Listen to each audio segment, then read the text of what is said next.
Hola, en esta primera clase voy a exponer qué me motiva a trabajar con las terapias de grupo, qué contexto y qué valores personales me motivan a centrarme sobre todo en las terapias grupales sobre las individuales. Las personas los psicólogos, los psiquiatras, los clínicos que trabajamos en servicios públicos solemos atender una demanda enorme de personas con citas de 8 clientes, de 8 pacientes por día, con revisiones de consultas de 2 o 3 semanas, y eso hace muy difícil y a veces casi imposible trabajar adecuadamente con el formato individual. Todo eso me hizo decantarme hace ya bastantes años hacia las terapias grupales, donde he recogido evidencia de que efectivamente en estos contextos son mucho más eficaces que las terapias individuales. Comencé a trabajar con distintas modalidades de terapia de grupo, empezando por las terapias de segunda generación, cognitivo-conductuales, de grupo, después la psicoterapia adleriana de grupo,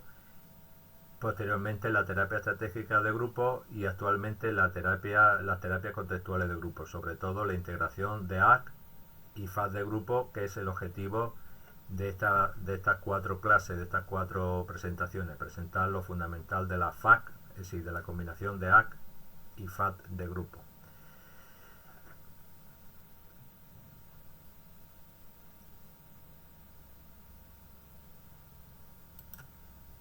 El contenido de esta primera clase lo desarrollo o lo expongo en 7 puntos. ¿Qué es una terapia de grupo? ¿Cuáles son los principales componentes, los principales 4 componentes que componen una terapia de grupo, independientemente de su orientación teórica o de su perspectiva? ¿Qué sería una terapia de grupo desde una perspectiva contextual, desde una perspectiva conductista radical? Si son eficaces las terapias de grupo, es decir, si producen efectos y son eficientes. ¿Cuáles son los 10 factores que propone la ACPA, la Asociación de Grupos Estadounidense Norteamericana, que aumenta la probabilidad de que una terapia de grupo sea eficaz? ¿Cómo integrar la A y la FAD de grupo y cuál es nuestra propuesta al respecto? ¿Cuáles son los focos de trabajo de discriminación reforzada más importantes en el componente AC de la FAD de grupo? ¿Y de qué 4 medios estimulares nos vamos a valer mayormente para trabajar el componente AC de la FAD de grupo? La referencia internacional y sobre todo norteamericana sobre qué es una terapia de grupo la solemos encontrar en Irwin Yalom, terapeuta asistencial, longevo, ya de bastante edad, que define la terapia de grupo como la integración de 4 componentes. La aplicación de una técnica psicoterapéutica contrastada a un grupo de personas, donde lo más importante es la relación de esas personas con él o la terapeuta o los terapeutas y la relación de las personas entre sí que conforman ese grupo. Una tradición o una traducción, mejor dicho, conductista de lo que es una terapia de grupo desde una perspectiva conductista radical, hablaríamos también de 4 componentes. El primer componente sería la aplicación de principios de procesos de aprendizaje respondientes, operantes y operantes relacionales a un grupo de personas para modificar su conducta o las funciones de determinadas conductas problemáticas y aumentar el repertorio de conductas funcionales. Y esto lo haríamos mediante el intercambio de contingencia en la relación entre el terapeuta y los miembros del grupo y el intercambio de contingencia entre los propios miembros del grupo.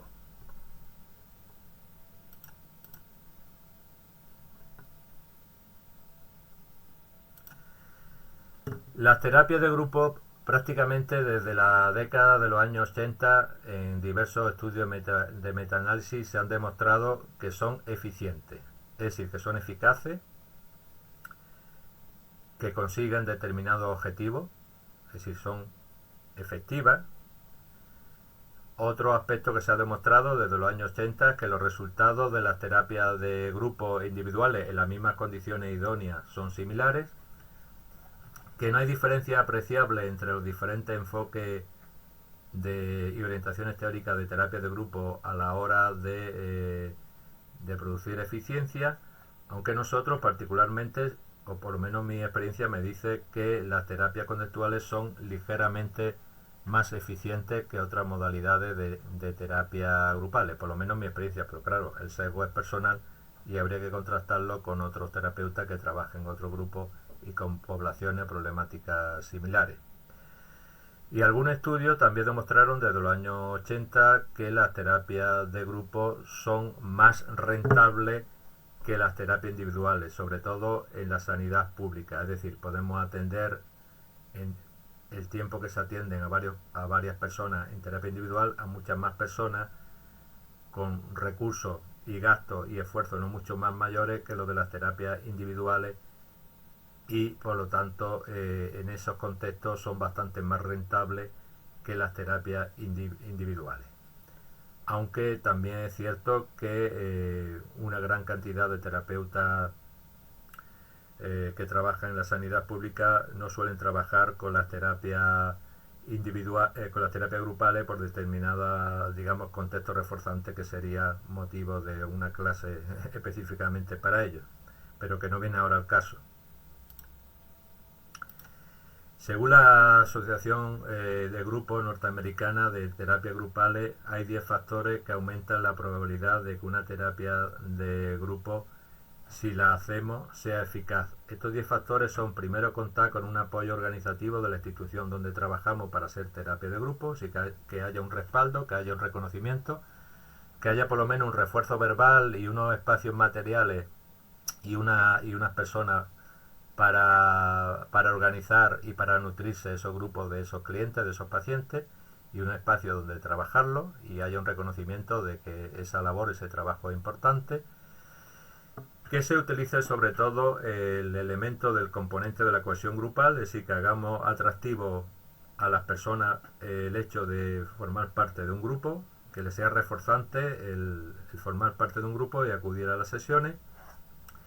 Que procuremos en la medida de lo posible hacer unos criterios previos a la inclusión o a la selección de personas en el grupo, unos criterios de inclusión y de exclusión. Que se preparen a los participantes, se les dé lo que se llama el racional del grupo, se les explica el marco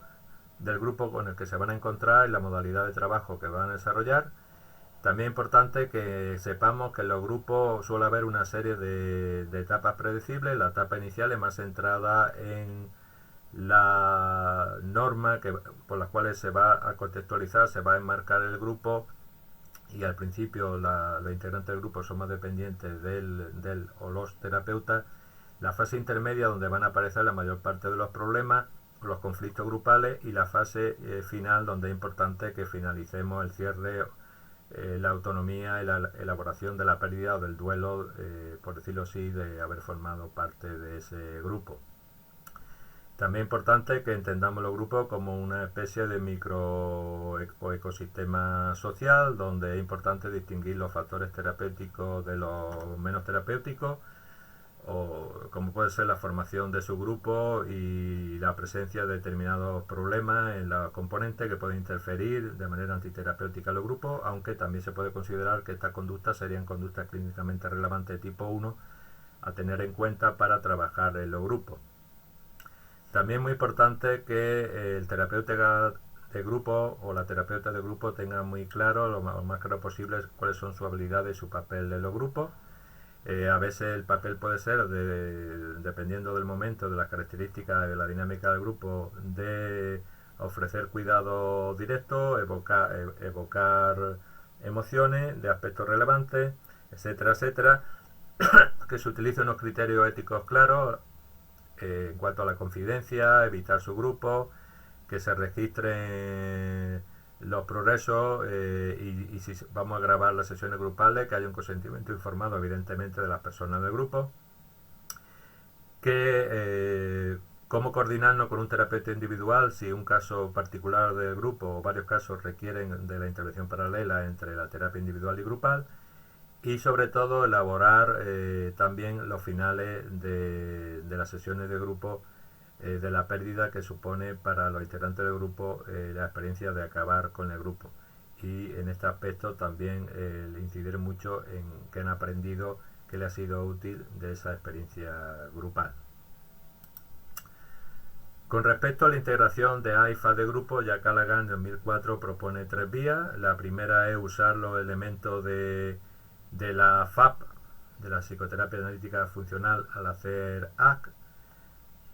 Según él, esto posibilita, al aumentar la flexibilidad, sobre todo psicológica, cuando la persona se relaciona, cuando nos relacionamos con otras personas. Otra vía sería al contrario, sería utilizar los repertorios de AC, sobre todo de aceptación, al hacer FAC del grupo. En este caso se le presta mucha atención, o se incide mucho, o se discrimina mucho el poder aceptar experiencias aversivas que interfieren en las relaciones con otras personas. Y la tercera vía sería el integrar plenamente la AC y la FAC desde el principio, entendiendo que la conexión social y la flexibilidad psicológica, sobre todo en el componente aceptación y apertura a experiencias evitadas que interfieren en el desarrollo del contacto con aspectos importantes de la vida, son clave. Evidentemente estas tres vías no agotan todas las posibilidades de integración entre la AC y la FAC de grupo. De hecho, nosotros proponemos integrarla de manera secuencial. Nuestra propuesta de FAD de grupo se desarrolla a través de 12 sesiones de 2 horas, donde la primera hora le dedicamos al componente AC, al aspecto personal, al aspecto intrapersonal, y la segunda hora la dedicamos al aspecto de relaciones con otras personas. Pero articulamos estos dos aspectos presentando el grupo como una moneda de dos caras, por decirlo así, donde en la primera hora vamos a trabajar la relación con nosotros mismos y la segunda hora vamos a trabajar la relación con otras personas, incidiendo que la mejora de un aspecto mejora el otro y viceversa. Desde la primera hora la vamos a centrar más en cómo nos relacionamos con aquello que nos duele y aquello que nos importa, utilizando el foco de 3 discriminaciones que conllevarían la flexibilidad psicológica. Y en el segundo aspecto trabajamos sobre todo el aspecto de la intimidad y la conexión con otras personas, a través de doble papel que le damos los componentes del grupo como actores, donde ellos relatan cómo le ha ido su vida y qué experimentan en el grupo al relatar esa experiencia, cómo le ha ido la semana, y como directores observando uno a otro sus progresos, sus problemas en el grupo, y la equivalencia funcional entre lo que cuentan fuera y dentro de las sesiones grupales. Y volviendo a incidir y a recordar una y otra vez cómo mejorar el aspecto personal de la flexibilidad psicológica, el notar las 3 diferencias que veremos a continuación, incide positivamente en la mejora de la conexión social con otros, y paralelamente y de manera viceversa cómo mejorar la conexión con otras personas mejora también el aspecto personal de la flexibilidad psicológica.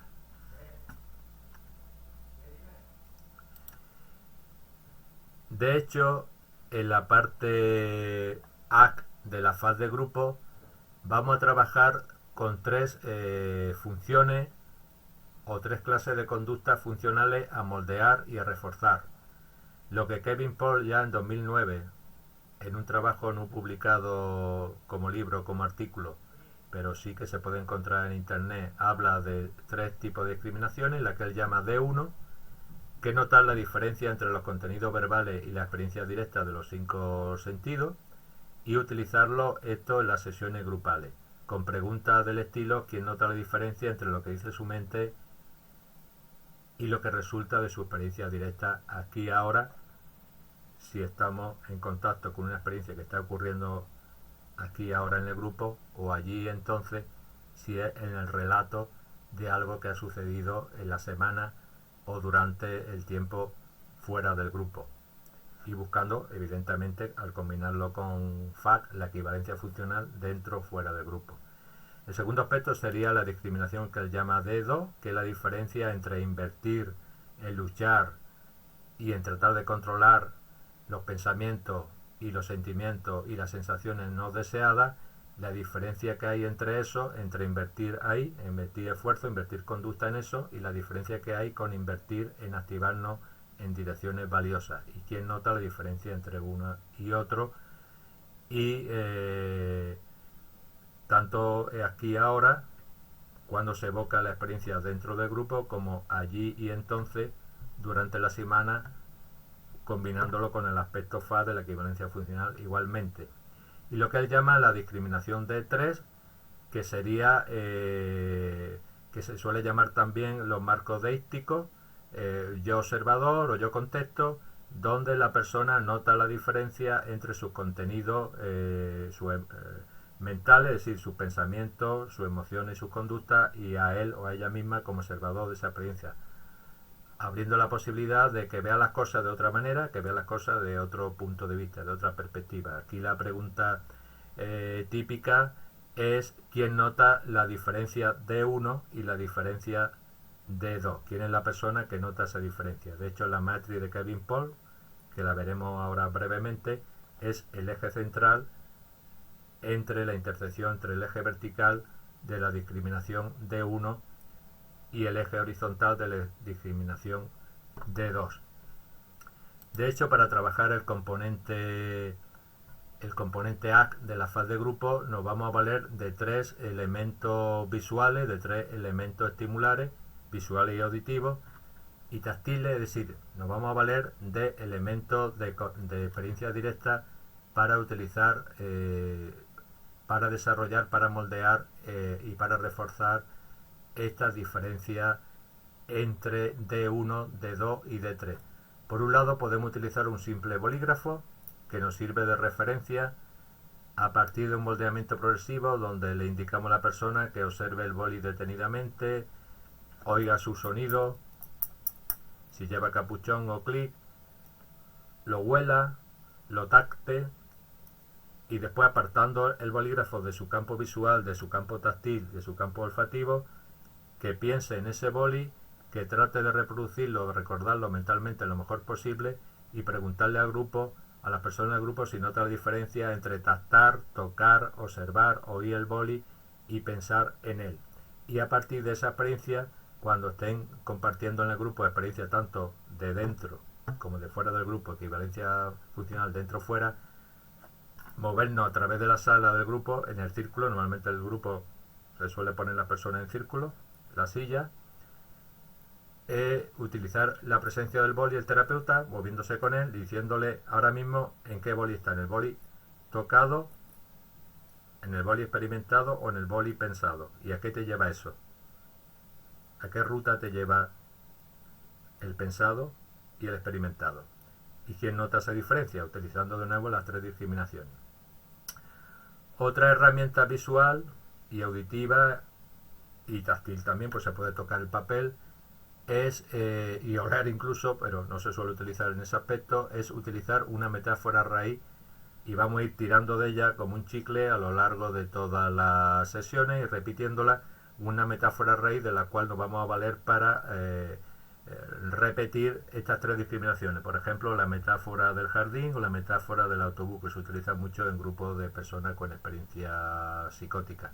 Por ejemplo, aquí vienen algunas preguntas a raíz de la metáfora del autobús. En este momento estáis obedeciendo a vuestros pasajeros del autobús o estáis agarrando el volante para tomar la dirección que importa. ¿Quién escucha a sus pasajeros y decide seguir con lo que le importa, a pesar de seguir escuchando a los pasajeros?